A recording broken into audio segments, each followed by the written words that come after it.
Welcome back, my fellow Jedi and Padawans, to another Jedi gaming video. Thank you guys so much for the love and support lately. It really means a lot. If you want to continue to support the channel, please hit that like button and subscribe. Now, on to how to get the Hawkmoon, taking it back to some D1 vibes. First off, you head on over to our boy Spider in the Tangled Shore and grab this quest as the crow flies. It starts out by having you search right outside of his lair for these golden little feathers. Now, as you can see, it's right on top of this box, and once you collect it, the quest updates automatically, and you have to head on over to the sludge in the EDZ. In the sludge, you head on over towards the Winding Cove Lost Sector and jump up on top of this metal walkway here.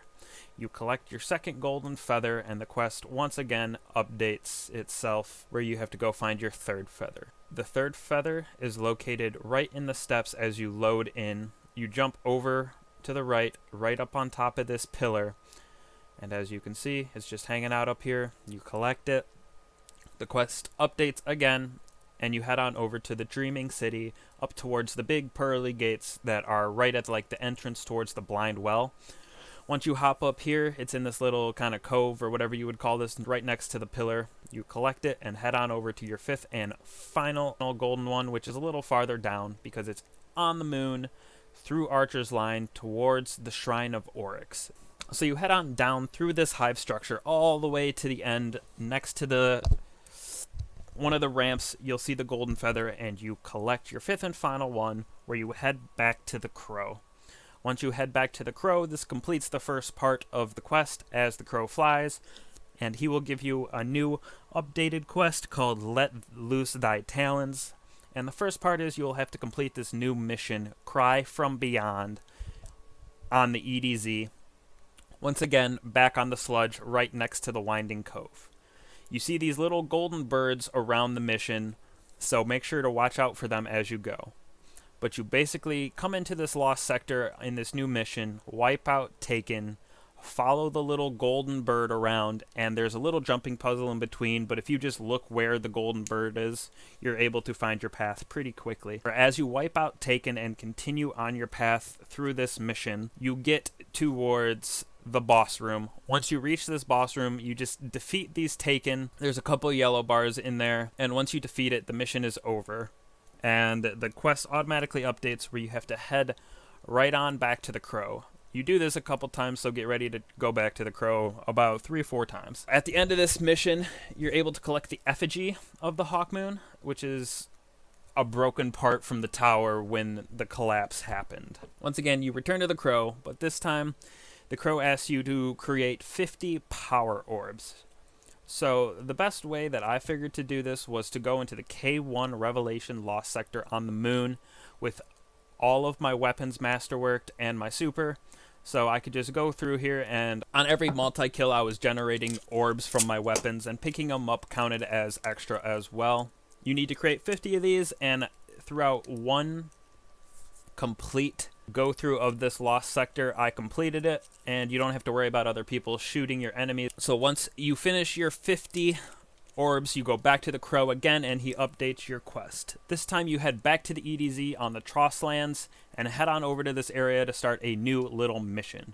Once again, you talk to this golden bird. You head on down to this new area called the Reservoir, which is part of the big dam that you're in during the Lake of Shadows strike. So you come down here, and it's a pretty linear path. You just follow this mission and collect golden feathers as you go. As you can see, you keep moving forward. You have to kill a couple of Taken on your path, but you can see these feathers on your screen pretty easily, so you know where they are. They show up kind of looking like resources or materials if you have Resource Finder on a Ghost. So once you collect the third and the fourth one, you end up in the crow's nest where Aldrin has been living, and the fifth one isn't there yet, so don't panic. You just have to continue on the mission a little bit, and there's this new little boss room here. Once, as you can see, the boss is shielded, so you have to kill these acolytes that are surrounded in a blue to white like hue, that they drop these energy balls, and once you throw them at the boss, his shield goes away, and you can start to do damage on him. Once you do enough damage on the boss, he disappears, and the 5th and final feather ends up right in the middle of the room, which you can collect at that point, as you can see right here.